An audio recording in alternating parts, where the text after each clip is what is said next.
Halo semuanya, Assalamualaikum warahmatullahi wabarakatuh. Kembali lagi bersama saya Dwi Anggaini di channel Obama Study Club, orientasi bersama anak matematika. Nah, pada video kali ini saya akan membahas tentang limit fungsi. Nah, sebelum kita melanjutkan pembahasan limit fungsi, kita harus tahu terlebih dahulu pengertian limit. Nah, di sini saya berikan fungsi f(x) sama dengan x kuadrat min 1 per x min 1. Nah, limit ini tidak terdefinisi di x sama dengan 1. Karena pada x sama dengan 1, maka fungsinya di sini adalah f1 sama dengan 1 kuadrat dikurangi 1 per 1 min 1. Nah, hasilnya adalah 0 per 0. Nah, ini tidak terdefinisi. Tetapi kita masih bisa bertanya berapa nilai f(x) jika x-nya mendekati 1. Ya, berarti kalau mendekati 1 itu selain 1. Nah, lihat tabel di bawah ini.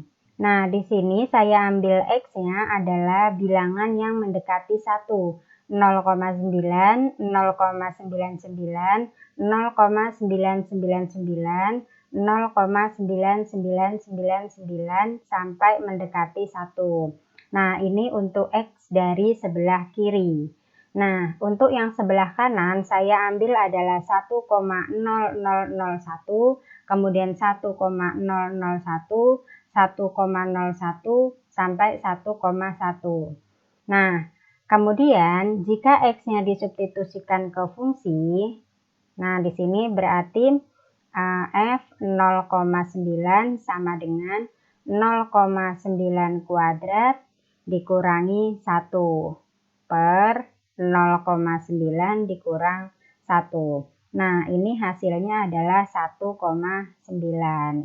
Nah, untuk y-nya di sini 1,9, kemudian untuk x-nya 0,99, hasilnya adalah 1,99. Dan seterusnya sampai x-nya adalah 0,9999, hasilnya adalah 1,9999. Nah, begitupun selanjutnya jika x-nya diambil mendekati 1. Nah, kemudian dari arah kanan untuk x-nya adalah 1,0001, hasilnya adalah 2,0001 sampai seterusnya. Maka ketika x-nya mendekati 1, maka hasil y-nya juga akan mendekati tanda tanya ini. Nah, jika x-nya diambil mendekati 1 dari sebelah kanan, maka nilai y-nya juga akan mendekati tanda tanya. Nah, di sini antara 1,999 sampai 2,001 dia mendekatinya adalah 2. Maka bisa ditulis limit, nah di sini ya, limit x mendekati 1. Nah, di sini x-nya ya, x mendekati 1 dari x kuadrat min 1 per x min 1 sama dengan 2. Gini. Nah, ini adalah salah satu pengertian limit. Nah, kita lihat pengertian limit secara grafik. Oke, perhatikan grafik di bawah ini. Nah, di sini ada nilai x ya, nilai x yang mendekati 1 dari sebelah kiri dan x-nya mendekati 1 dari sebelah kanan. Jika x-nya sebelah kiri disubstitusi, maka akan mendapatkan nilai f(x). Jika x yang dari sebelah kanan disubstitusi, dia juga akan mendapatkan nilai f(x).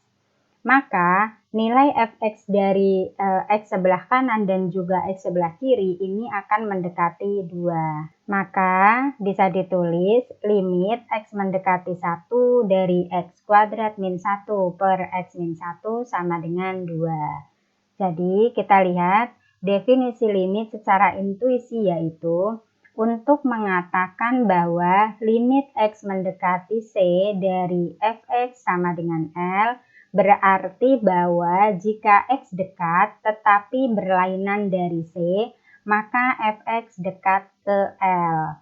Ya, di sini harus selain C ya. Nah, maka itu akan dekat ke L karena kita menghindari hasil 0/0, artinya kan tidak terdefinisi, atau juga tahingga per tahingga. Nah, itu juga tidak terdefinisi. Nah, berikutnya adalah limit kiri dan limit kanan. Nah, kita lihat definisinya. Limit X mendekati C plus ya dari fx sama dengan L, ini berarti bahwa jika X dekat tetapi pada sebelah kanan C, maka fx dekat ke L.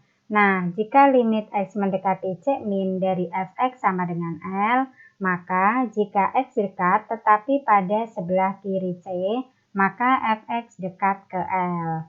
Nah, di sini ada limit kiri dan limit kanan. Nah, limit kanan ini jika X-nya dekat pada sebelah kanan, maka ditulis dengan limit X mendekati C+. Nah, limit kiri ini jika X-nya dekat tetapi pada sebelah kiri. Nah, ditulis dengan limit X mendekati C min. Nah, kita lihat contohnya.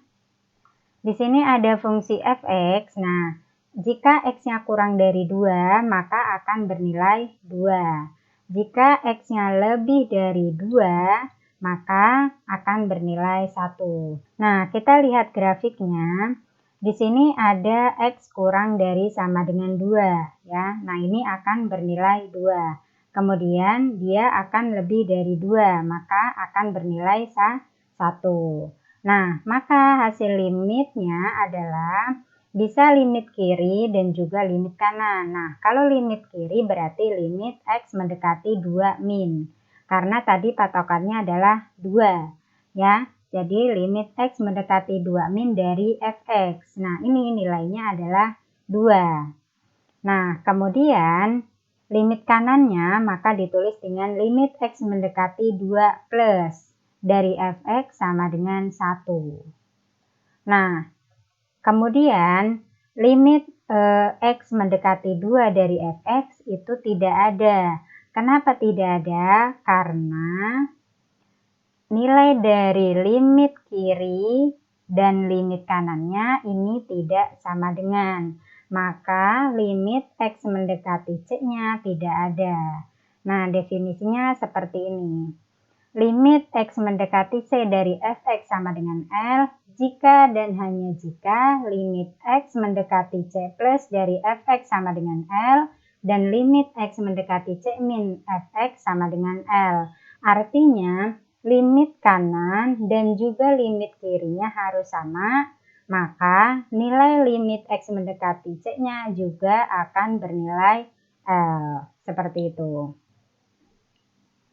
Nah, berikut adalah teorema limit. Nah, di sini limit X mendekati C dari fx sama dengan L dan limit X mendekati C dari Gx sama dengan G. Nah, ini jika limit fx dan limit Gx-nya ada dan juga bernilai hingga. Nah, yang pertama adalah penjumlahan dan pengurangan. Di sini bisa dipecah dua, limit X mendekati C dari fx ditambah limit X mendekati C dari Gx. Nah, yang kedua adalah perkalian. Nah, di sini perkalian dari fx dikali Gx. Nah, ini juga bisa dipecah dua, limit X mendekati C fx dikali limit X mendekati C Gx.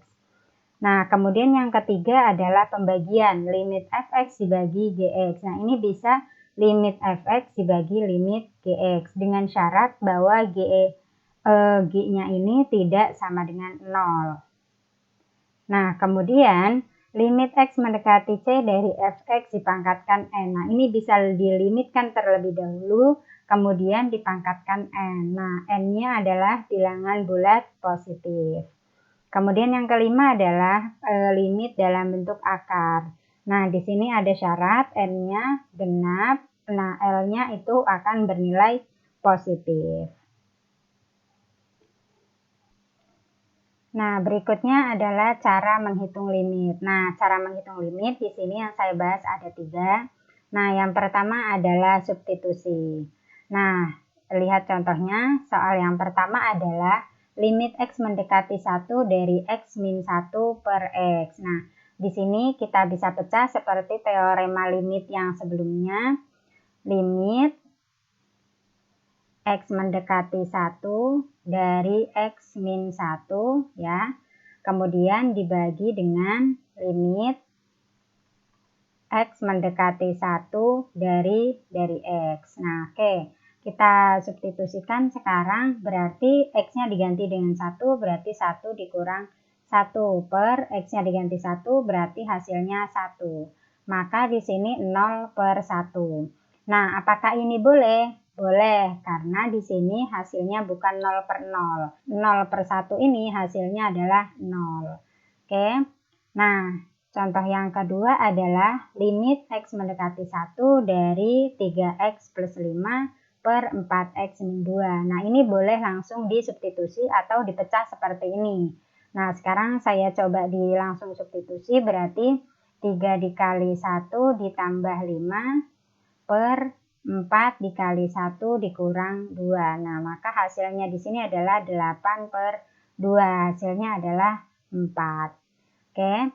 Kemudian contoh yang ketiga, limit X mendekati 2 dari X kuadrat min 4 per X min 2. Nah, maka di sini saya langsung substitusikan 2 pangkat 2 per 4 per 2 min 2. Nah, ini hasilnya adalah 0 per 0. Nah, ini tidak diperbolehkan. Maka di sini kita akan mengerjakan soal nomor 3 ini dengan cara yang kedua. Kalau hasil substitusinya itu hasilnya 0 per 0 atau tak hingga per tak hingga, maka harus diselesaikan dengan cara yang lain. Oke. Nah, di sini cara yang kedua adalah pemfaktoran. Nah, kita kerjakan soal yang nomor 3 tadi dengan cara pemfaktoran. Oke. Nah, sebelumnya teman-teman harus belajar terlebih dahulu tentang faktor ya. Nah, di sini berarti bisa saya pecah jadi limit X mendekati 2. Nah, yang pembilangnya saya faktor jadi X min 2 dikali dengan X plus 2 ya. Kemudian dibagi X min 2. Maka di sini ada yang bisa saya sederhanakan, yaitu X min 2 dibagi dengan X min 2, hasilnya adalah 1, ini hasilnya adalah 1.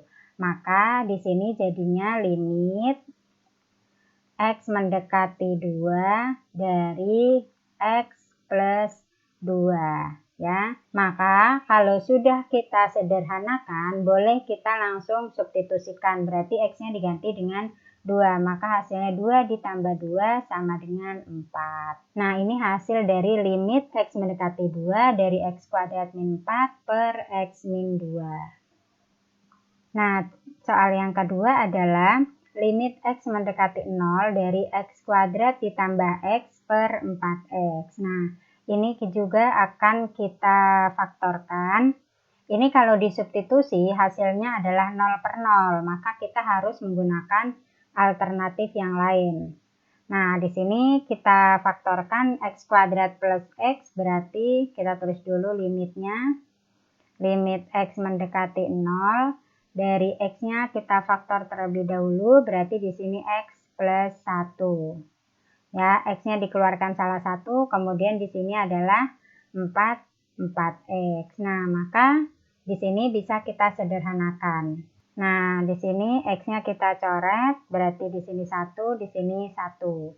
Maka hasilnya limit X mendekati 0 dari X plus 1 per 4. Nah, maka hasilnya adalah kita substitusikan, berarti 0 ditambah 1 adalah 1 per 4.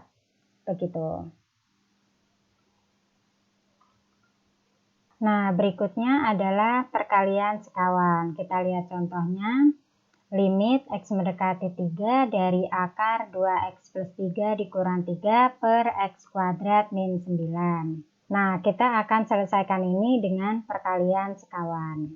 Oke, nah di sini limit X mendekati 3 dari akar 2X ditambah 3 dikurang 3 per X kuadrat min 9 dikali dengan akar 2X plus 3 ditambah 3. Nah ini kan awalnya min, di sininya jadi plus, bukan yang di dalam kurung ya.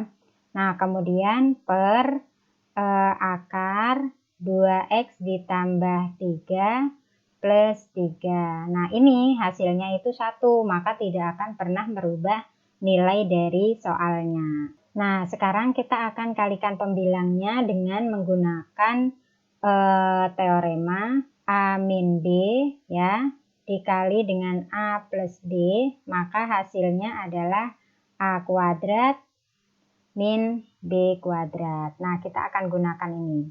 Nah, maka hasilnya adalah limit X mendekati 3 ya.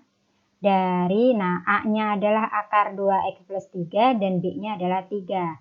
Maka jadi akar 2X plus 3 kuadrat dikurangi 3 kuadrat. Nah, di sini per X kuadrat min 9 dikali dengan akar 2X plus 3 ditambah 3. Nah, seperti ini. Nah, sekarang kita hitung lagi. Di sini limit X mendekati 3. Nah, sekarang kalau akar sama kuadrat kan nilainya 1. Berarti di sini langsung 2X plus 3 dikurang 3 kuadrat adalah 9. Nah, di sini per X kuadrat min 9 dikali dengan akar 2X plus 3 ditambah 3. Oke. Nah, berarti pembilang dan penyebutnya kita sederhanakan. Limit X mendekati 3 dari 2X min 6 ya. Per penyebutnya masih sama, berarti X kuadrat min 9 dikali dengan akar 2X plus 3 ditambah 3. Nah, sekarang kita faktorkan pembilangnya dan juga penyebutnya. Berarti limit X mendekati 3 dari 2-nya kita keluarkan jadi X min 3. Nah, penyebutnya masih menggunakan teorema yang ini. Nah, ini kan X kuadrat min B kuadrat, berarti A min B, A plus B, berarti X min 3 dikali X plus 3. Nah, di sini dikali dengan akar 2X plus 3 ditambah 3. Oke. Nah, bisa disederhanakan nih yang X min 3-nya. Nah, kalau sudah disederhanakan, tinggal kita substitusikan. Berarti limit X mendekati 3 dari 2 per X plus 3 dikali dengan 2X plus 3 ditambah 3. Nah, sekarang tinggal kita substitusikan X-nya adalah 3, maka hasilnya adalah 1 per 18. Nah, jadi kalau masih bisa menggunakan cara substitusi dan hasilnya bukan 0 per 0, maka boleh menggunakan substitusi. Tetapi kalau menggunakan cara substitusi hasilnya 0 per 0, maka teman-teman boleh menggunakan cara faktorisasi. Nah, selain faktorisasi juga ada perkalian sekawan. Oke, demikian materi limit fungsi. Jika ada pertanyaan boleh ditulis di kolom komentar.